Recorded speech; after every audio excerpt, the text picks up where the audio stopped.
We begin today's episode with our first story. Rest stops at 2 a.m. Bring out the freaks. So one afternoon, after some grub with friends, I leave the house and I begin my journey. Now, I don't mean to make myself out as this super amazing super driver, but I can usually drive for hours at a time and not have to make any sort of stop. However, since I knew this road trip was going to take me longer than usual, I made it a necessity to stop to take some breaks and stretch. After all, you can be an excellent driver, but if you're sitting around for that long without getting some steps in, your back and your legs are going to regret it. And besides, I'm the sort of girl who needs her coffee, so stops at convenience stores was an absolute necessity. Now, for anyone who has traveled through the Deep South, you know how secluded rest stops and visitor areas can be. Don't get me started with the roads and the highways. There are points you'll travel for hours, and you might just see a couple of cars, especially when you're going into the more mountainous parts of the country. These areas also have bad cell phone reception, which would make this experience that much worse. Well, on the second day of traveling, it was around 2 in the morning and I was somewhere in Mississippi. It's here in Mississippi that I saw a sign for a rest stop about 20 miles from my current location. It showed there was a rest area with restrooms and a shell. Sweet. I could use this opportunity to stretch, grab some snacks, and use the restroom. Here's the thing. When I arrived at the shell, it was abandoned. From what I read up on later, it had closed just a few months prior and it had moved locations. Well, that was a bummer. Luckily, the restrooms were still open at the nearby rest stop, so I head over to take care of my business. First thing before I get out of my car, though, is I check my surroundings. The coast looked clear, so I enter the restroom and I start doing my thing. Moments later, I hear the sound of a car door closing and footsteps approaching the restrooms. I'll admit, this was the point I started to get a bit paranoid. Remember, it's 2 in the morning, and I'm in the middle of nowhere inside this little stall. At this point in the night, the last car I had seen was an hour ago, so I listen in, but I never hear footsteps enter, so I assumed it was a guy who went to the other side to do his thing. Whatever. But to relieve my stress, I end up waiting until I hear the car leave. 3 minutes pass by. Nothing. Then 5 minutes. 10 minutes. Still, no sound of the car leaving. Could it have been someone was going to camp out here? I mean, it was possible, so it's not like I could camp it out inside this little stall forever. Finally, I tell myself I'm making a big deal, and I exit. And when I do, I see there is a pickup parked about 20 feet from my car. Then next to it, I can see what looks like a man in a dark blue hoodie with his back turned toward me. He appears to be doing something with my window, so I question him. "Excuse me, did you see something wrong with my car? What's the deal?" He then turns around and he reveals he has a large knife. I got spooked because this guy was not only armed, but he was tall. I would describe him as a man in his early 40s, weighing around 280 pounds and about 6'3". He now claims that he worked with a towing company and he needed to get inside my car to start it. I knew this was an obvious lie, but I think it was the first thing that came to his mind as I just caught him red-handed. It's now I tell him he needs to leave, but this only seems to pique his interest. He starts looking me up and down for about 10 seconds, and then he says, "You know what? A beautiful girl like you might be able to help me out with something else I need taken care of." I knew where this was going, but I'm trapped. I'm in the middle of nowhere and this guy has a knife. So where do I go? My phone had no reception, so it's not like I could call for anyone. And even if I did, by the time they got there, it was too late. So all I had to use were my car keys, which I take out of my pocket. And that's when silly me sees it. I had forgotten that I had pepper spray attached to my car keys. Why I didn't think about them before was beyond me, but I guess the panic had made me forget. So I grabbed the pepper spray as he begins to approach me. Once he was within range, bam! I get him right in the face, and he steps back screaming in rage. He then begins swiping in all directions, and I dodged out of the way as he tried looking for me. With enough distance between myself and this creep, I unlock the door with my key button and I pretty much dive inside. From here, I turn my car on and I get the heck out of there. Last thing I remember seeing was him getting in his car, but he never did choose to follow. So I drive for another 30 minutes, shaking from fear, and after what seemed like an eternity, I was able to see a highway patrolman parked to the side of the road. I stop, grab his attention, and then I describe the incident that had taken place. He then tells me he would go check the rest stop out, but of course, I never found out if they found him or not. It's just crazy to think that had I not had the pepper spray with me, I probably would have been a goner. Story number 2, Desert Nightmare. Growing up, my family and I would enjoy making it a yearly routine to visit our family who lives in Mexico. We live in northern Texas, by the way. As the years went by and I got older, I started going less and less. My family also chose to fly over instead, as the area we would travel in started to become dangerous. It wouldn't be surprising to hear about people being stopped, robbed, or even worse. Still, these sorts of crimes tend to happen in the more isolated parts of the desert. Anyways, one of the reasons I stopped going with my family was because I moved away for college, and I met my now girlfriend. Well, a couple of years ago, I decided I would make the road trip on my own, seeing as I hadn't seen this side of the family in about 4 years. With me was my girlfriend, who we will call Aria. Now, we decided to take a more safer route that would have us going through more towns and cities. This, of course, didn't mean there were parts of the trip that didn't involve us going through the desert, where this creepy experience will happen. So, Aria and I left the college campus around 5 p.m., and about 8 hours later, we were in Mexico. With only 4 hours of a trip to go, I decided I would power us through, but before continuing, we stopped to grab some coffee and some snacks. When we entered the store, there were a couple of older guys who kept staring over at Aria. When we passed them, I could hear them talking about how they wanted to take her from me. I'm not joking. I turned back to them and they just smiled and said they were kidding. Still, something seemed off, but I made sure to keep close to Aria as she didn't speak any Spanish. So we grab our things and then we leave about 5 minutes later. Once we are in the car and we're getting settled in, we can see the 2 men from earlier get inside an unmarked van with darkened windows. Then they drive away. Might not seem important right now, but don't forget that van. Fast forward about 20 minutes and we're pretty much in the middle of the desert.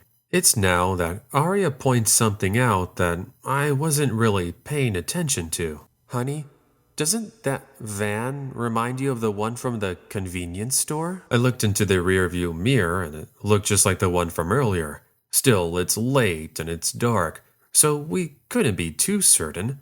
I tell Aria it's most likely someone else, and they just so happen to be heading in the same direction as us. This seems to calm her down, and we keep driving.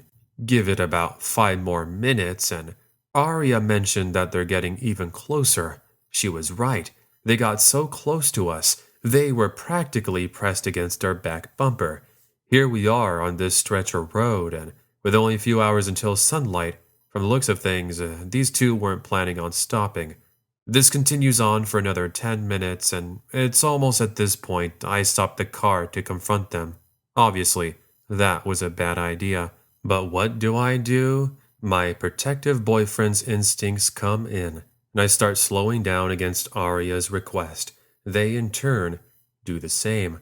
Once we're both at a standstill, I exit and I start yelling toward their vehicle. The driver and passenger now exit, and I instantly recognize them. They were the ones from the convenience store. I kid you not. They then started to demand I hand over Aria, or things would end badly. I downright refuse, and that's when I'm forced to fly to cover when they reveal that they were armed. Both of them start firing away, and first thing I'm doing is telling Aria to get down. Not that I needed to, as she was already on it. Luckily, since the car was still on, I floor it as the two then get in their van and follow us again. Now, if there was any good news, we could see a town further up ahead of us. And so, I pretty much NASCAR our way into the city limits, and Arya and I now watch from the rearview mirrors as they disappear into the night. From here, we can see a couple of police officers at the side of the road that are doing a traffic stop. You can imagine their surprise when they see our car window shattered and holes all over the back. In summary, we ended up going to the police station and filing a report. After a few hours, my aunt and uncle, who we were heading to visit in the first place, pick Arya and I up. And that was pretty much it. We never heard on whether or not they were caught, but something tells me they're still at large, even all these years later. I just hope I'm wrong. Story number 3. Waiting for his next catch. I have a really good story for you to tell that happened back in the late 1980s. For some quick context, I'm female, and I was 24 years old. So on this particular night, I decided to take a mini road trip and go and visit a friend of mine who lived about 2.5 hours away from my home in southern Georgia. The reason I was going was because 2 days ago, it was his birthday, but I couldn't attend because of work. So right after work, I go and quickly change, grab his gift, and leave the house around 7 p.m. Fast forward a couple of hours later, and I was just getting out of traffic. Now, what should have taken under 3 hours was looking to take more than 4 because of a traffic jam. Anyways, I'm cruising along listening to the radio when I can see a vehicle up ahead of me that was parked to the side. Its back hazard lights were on. Now, I should mention where I was. I was on a stretch of highway that goes through a pretty thick wooded forest. This meant that the already dark night was worse with all the canopies of the trees.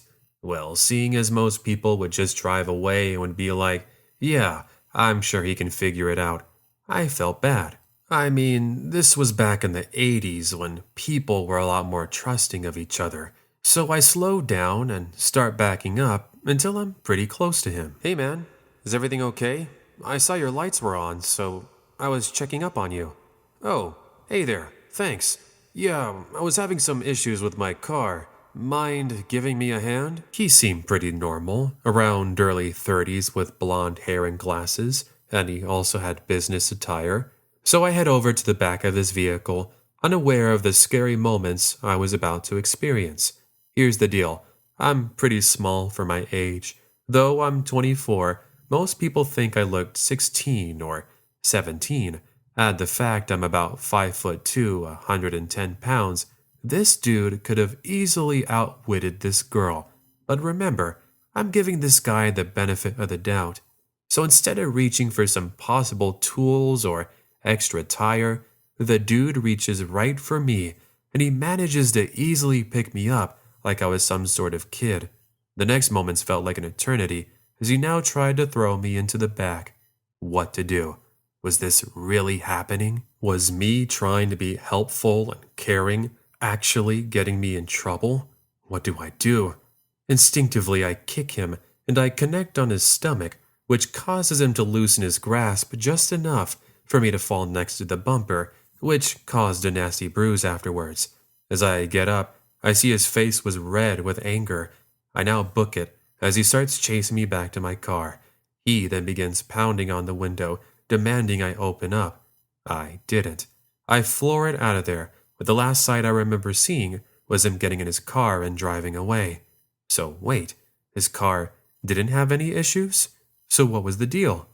Well, after talking with family and friends, they told me he was most likely trying to bait someone into stopping, and if they were to his liking, he would have easily taken them to a remote location where he could have most likely done whatever he wanted to do.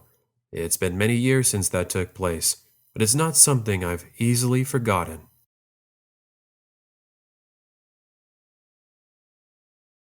Story number 4. Alaskan Wilderness Creep. This happened earlier this year, April, to be exact. It was spring break for my cousin and I, and we had planned out a week-long road trip that would have us driving through the Alaskan wilderness. We would start in Anchorage, go all the way up to Fairbanks, then cross over into Canada, before finally returning home before classes resumed.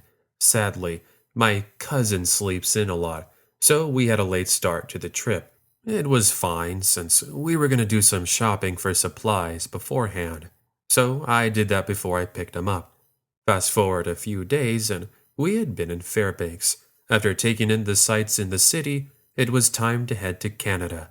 So we go forward even more time, and we now find ourselves camping at this little quiet rest stop, pretty much in the middle of nowhere. It's here we take out a couple of lazy boys, some snacks, and we sat by a campfire we had created.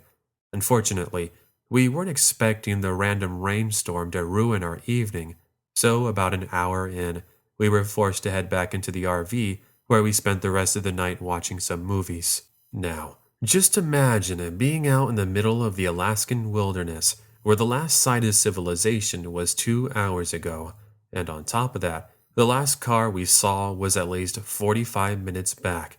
That's why we weren't expected to be bothered. So, I'll go ahead and skip forward to that right now. It's around 3 in the morning, and all the sodas I had were finally starting to get to me. Thus, I get out of bed and head over to the restroom. This is when I first noticed signs of something not being right. While I sat there, I couldn't help but hear what sounded like snow crunching. That was strange. Could my cousin have stepped outside? Most likely not. I was only in the restroom for about 30 seconds, and I had clearly seen him fast asleep in his bed. Well, I tell myself it was most likely a moose or some other animal, and I try to forget it. Now, as I exit the restroom and start making my way back to the bed, I am able to hear it. The door to our RV slowly inches open, and moments later, I can see a man in a hoodie carefully looking in before tiptoeing his way inside. Super creepy, but what made it worse was I could see he was armed with one of the largest machetes I'd ever seen in my life. They're the kind you see people use in the woods to chop down trees or branches. One thing was obvious. No random person just enters your RV uninvited with a machete. So what to do? Good thing was my cousin and I had a Remington pump action. The thing is, it's under my cousin's bed. Would I have enough time to grab it? I had to take a chance. Since this guy hadn't seen me yet, he was surprised when I suddenly yelled out for him to get out. This didn't faze him, as he began to maniacally inch his way closer.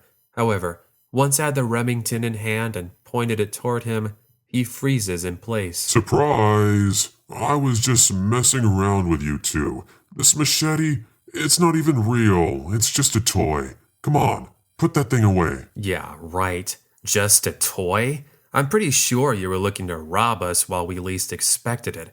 By this point, my cousin is awake, and we both tell him to get out, to which he wastes zero time in doing so. I make sure to follow him, and I tell him to leave before I take matters into my own hands. Thus, he does and drives off. Once the coast was clear, we ended up driving for about 2 hours before we finally stopped at an actual rest stop. This time, we made sure to lock the doors and windows, as my cousin hadn't locked it the first time. So, way to go, my dude. You almost had us turned into shredded paper. Story number 5. Can you keep a secret? It was December in the late 1970s, Christmas.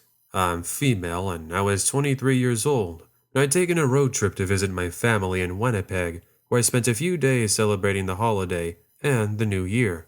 After the celebrations and time together, it was time to make the trip back home to Calgary. Now, taking place in Canada during this time of the year, it's not only cold, but it's really dark. Driving on the highways at around midnight was definitely not the smartest idea, but since I was really determined to get home, I made it my mission to power on through, and that's where I found myself, in the middle of nowhere, driving along with my only source of illumination coming from my headlights. Along with me, I also had some snacks and coffee. So I'm about an hour from the nearest town when suddenly I get the urge to use the restroom. Now I know what you're thinking. Why not just stop at the side of the road and do your thing? I really didn't want to, which I regret doing today, so instead I decided to look for the nearest rest stop. Luckily for me, I saw a sign saying there is a rest area up ahead. It's as if my wishes were granted, and thus I hold it until I take an exit and I pull in. While parking, I'm able to see what looks to be an old yellow Volkswagen van, seemingly left abandoned. At least it looked abandoned with all the snow piled on top of it and its lights off. I did find it suspicious, but since I saw no activity and I really had to go, I ignore it and head inside. Let me just say, the seat was freezing, but what other choice did I really have, right? So I take care of my business, and right as I get up and exit the stall, I hear the sounds of footsteps crunching in the snow. Then, I hear the sounds of footsteps on the concrete, which was the inside of the restroom. I froze as I was expected to be taken out right there and then. After all, being in the middle of nowhere had that effect on you. But instead, it's this older dude, I'd say in his early 50s, and he's coming in to wash his hands. That surprised me since the water was freezing. First thing I wondered was why didn't he go to the other restroom? I remember him saying, "Oh, sorry to bother you. The other restroom was closed. Don't mind me." seemed like a logical excuse, so I wish him a good night. But that's not before he ended up looking me up and down funny. Once I exit the restroom, that's when I see something suspicious in the snow. Along with the footsteps, I am able to see something dark. The more I pay attention to it, the more I realized its color, red. Doesn't take a genius to realize what I was looking at. This should have been my sign to get out of there, but for whatever reason, I was concerned that maybe this guy was hurt. But then again, I don't remember seeing any visible injuries. So, against any and all common sense, I return back to the restroom. That's where I can see him washing a knife. Hey, I was just checking up on you. Are you okay? He remains quiet, though he's looking really nervous, and finally, after about 10 seconds, he speaks up and he says, "Hey, can you keep a secret, kid? I hope so, because I wouldn't have to take you out as well." He then begins to describe how he had taken someone from town and then proceeded to pretty much, well, the nice way of putting it, ending them and then burying them in the nearby snow. Hearing that confession made my heart skip a beat. I was beyond scared, but that would explain everything I'd seen. I nervously laugh it off and I tell him his secret was safe with me, which, spoiler alert, it wasn't. Unfortunately, when I tell the police, they don't take it seriously. After all, what did I have to prove to them? I couldn't even pinpoint the exact location, as the rest stop was off the highway and it was in an area of the Canadian wilderness that is barely traveled. As far as I know, I have never seen any reports in the news saying they found someone buried in the snow. Maybe he was pulling my leg and it was something more innocent. Perhaps he was just looking to get the thrill of scaring a college student. After all, being in the middle of nowhere would have been the best way to do that, but I guess I'll never truly know. Any ideas or thoughts? Story number 6. Why I Avoid Rest Stops. This happened around 15 years ago. I, being the huge wrestling fan I am, had made a 4.5-hour mini road trip to visit my cousin in Las Vegas. He was ordering WrestleMania, and thus I couldn't miss out on the action. By the way, I was living in Southern California, Orange County to be specific, but that's not really important. Since WrestleMania was on a Sunday, I ended up leaving Friday night so I could spend Saturday evening catching up with my cousin. Then of course Sunday was the show. So along with me I brought my 8-year-old German Shepherd Rocky, who used to work with police officers as part of a canine unit. Rocky was the kindest dog you'd ever meet, but with all his training, you wouldn't want to get on his bad side, or he would tear you into shreds. That training is what I truly believe saved me. Okay, so once I got off of work, I go and pick up Rocky and we begin our mini road trip around 8 p.m. Now, since I was pretty tired, I'd picked up a large coffee at a 7-Eleven to try to keep me awake. Anyone who drinks that much coffee is most likely going to have to use the restroom, and I really tried my best to hold it in, but it got to the point I started sweating. Thus, I needed to find a rest stop. Luckily, I see a sign for one in 5 miles, and I'm finally able to breathe a sigh of relief.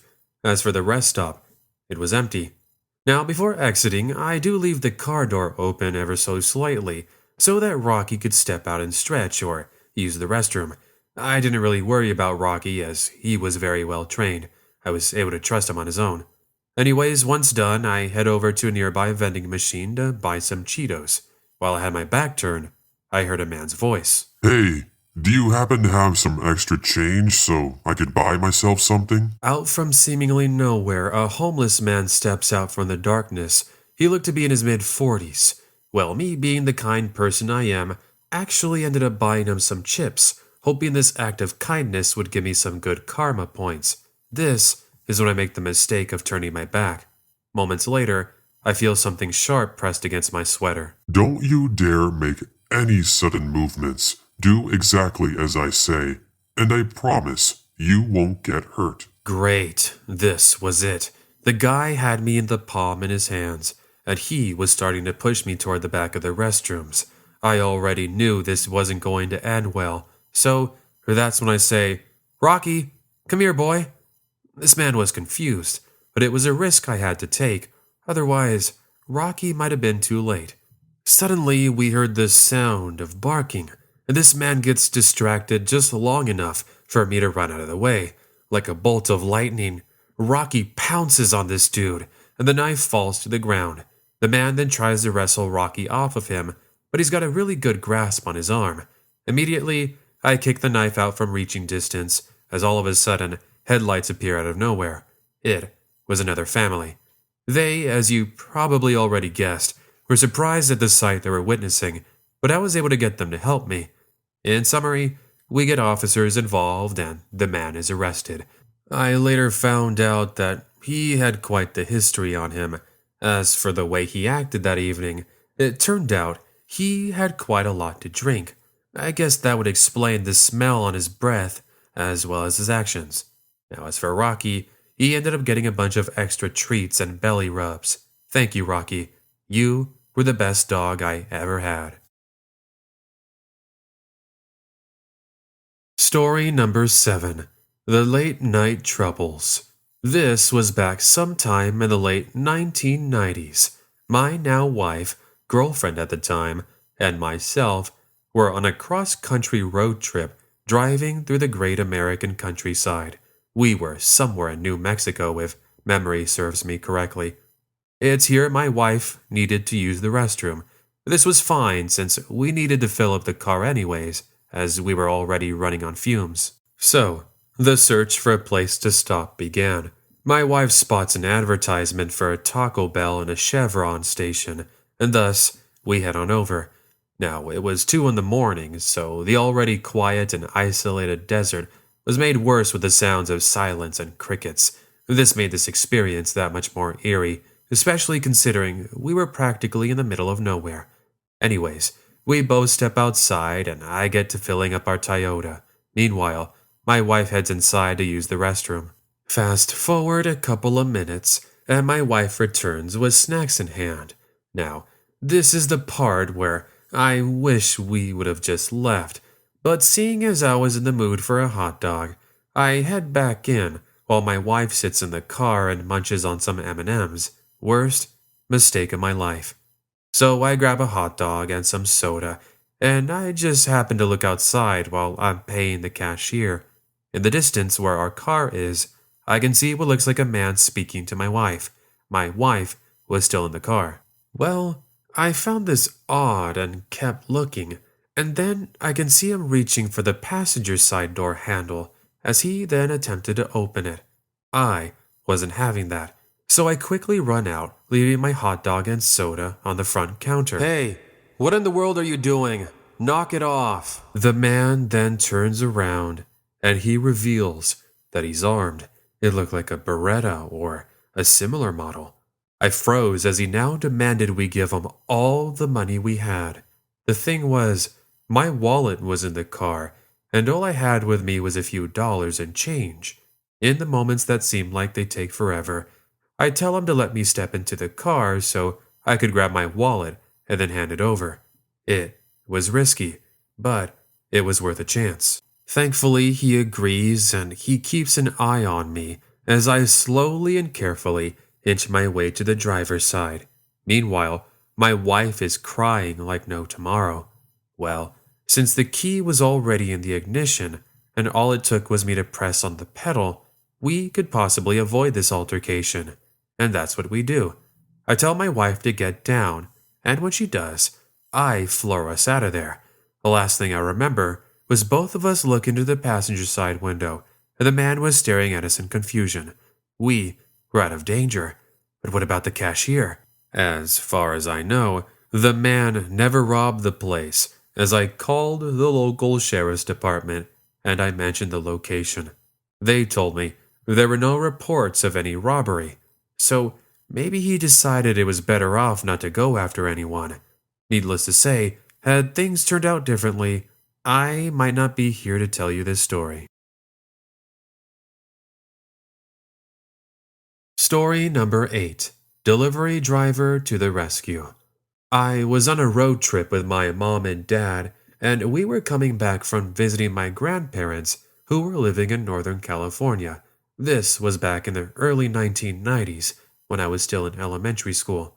Now, I don't exactly remember where we were at, but I know it was later in the evening, around 11 p.m.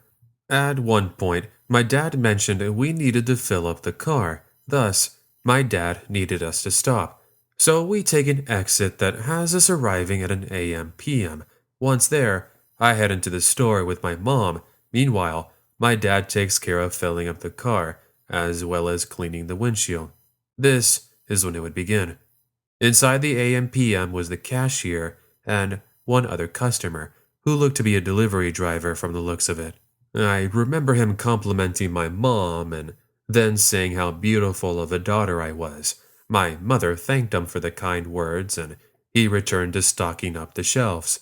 Just so you know, this delivery driver is going to play an important role in this story. So I went to look at the various snacks, while my mother went and used the restroom. Now I know what you're thinking. Why would my mom leave me on my own? Well, this was during a time when people were more trusting of one another, so it was something she wasn't really concerned with. Anyways, while my mom was in there, the delivery driver sees me, and he offers to buy me and my family any snacks we wanted. He then begins to tell me about his daughter he hadn't seen in months. Very kind of him, so I took him up on the offer. Now, as we head toward the front counter, that's when it happens. A masked man enters the store, armed with a knife, and he's demanding we all remain quiet and do what he says. I started to cry and scream.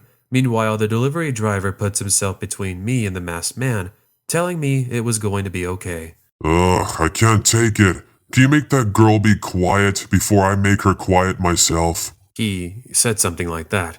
It was the most scariest moment of my life, and to make things worse, when my mom exits out of the restroom, she is forced to stand by as she fears what may happen next.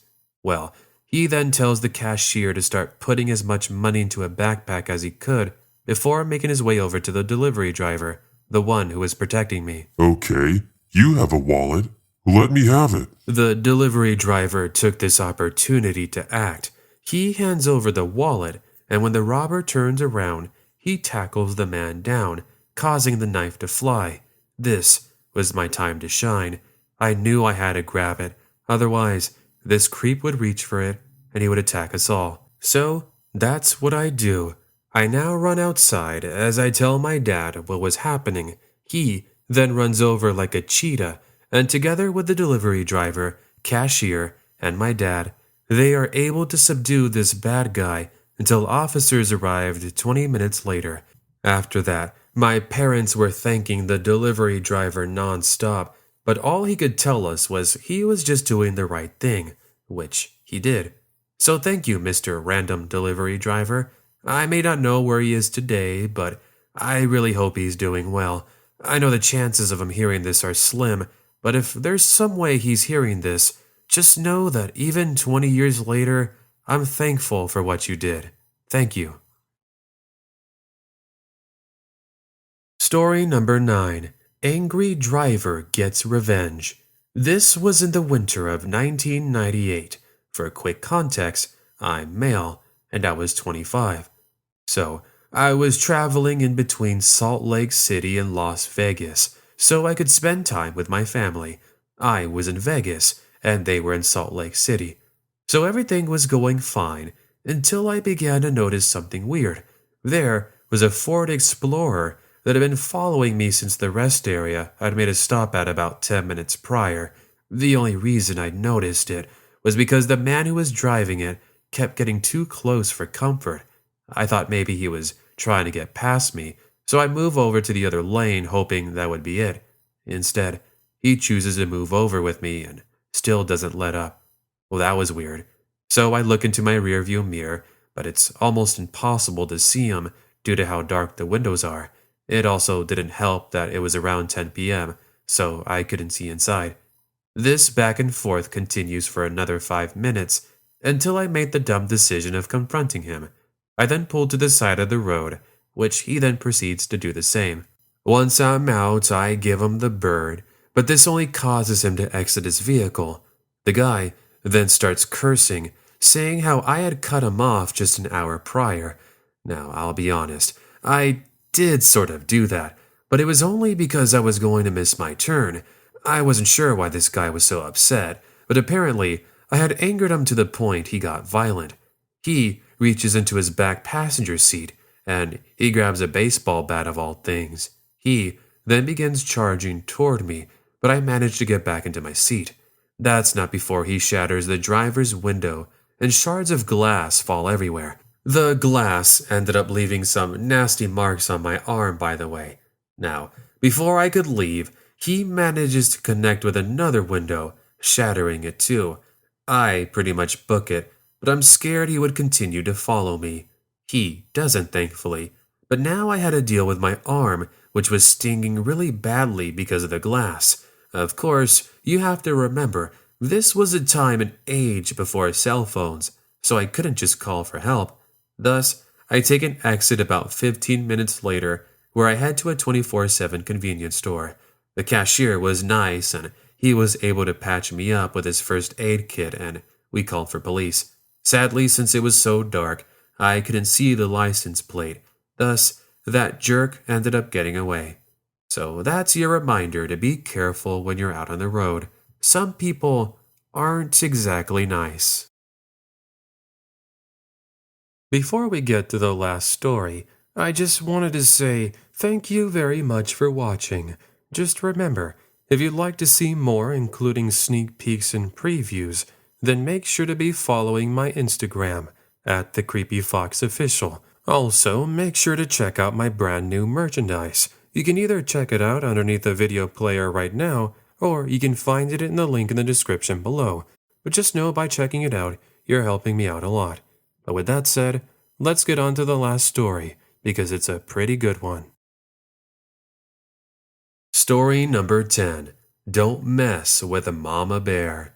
Back when I was in college, around 7 years ago, I used to make it a tradition to go back home and visit my family at least twice a month. Just so you know, this takes place in Alaska. Now, the reason I did this was because it would allow me to catch up with them, as well as attend my little brother's baseball games. I was his older brother, by the way, so I felt it was my duty to go and cheer him on. Not important to the story, but they ended up winning a couple of championships. Way to go, little brother. Anyways, it was a Thursday night in August, and I'd say it was around 9 p.m. I was making the same routine drive heading back home. Everything was fine, until my car started to slow down. Eventually, it comes to a stop, and I realize it was the battery. Well, great. I was stuck, so time to use my phone. There was only one problem with that. I had no cell phone reception. So what to do? Obviously, the only thing I could do was wait for help. Sadly, this road I take hardly sees any traffic, so I knew I was in for quite the wait. 30 minutes go by, no one. An hour goes by, not a single sign of civilization. That's when I started to get impatient, and I started walking back the way I came. Hopefully, in the time I made it back to the city I'd seen about 2 miles ago, I would see a car. What I do see, however, was something a bit different.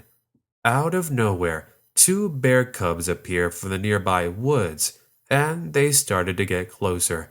Don't get me wrong, they were super cute, but I knew this was bad. Mama bears are extremely protective of their cubs. If she saw me interacting with them, I was a goner. So I do what any smart person would do. Without breaking eye contact, I slowly start to back up. However, these bear cubs were more curious with me, and they begin to follow. And to make things worse, the mom appears from the forest. This is where I thought she was going to charge at me and rip me into smithereens. Instead, she stares for a few seconds and then, just like the kiddos, begins to follow me. I know what you're thinking.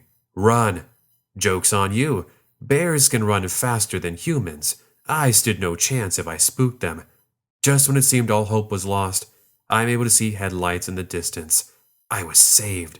The driver then starts to flash their lights on and off, and he starts honking.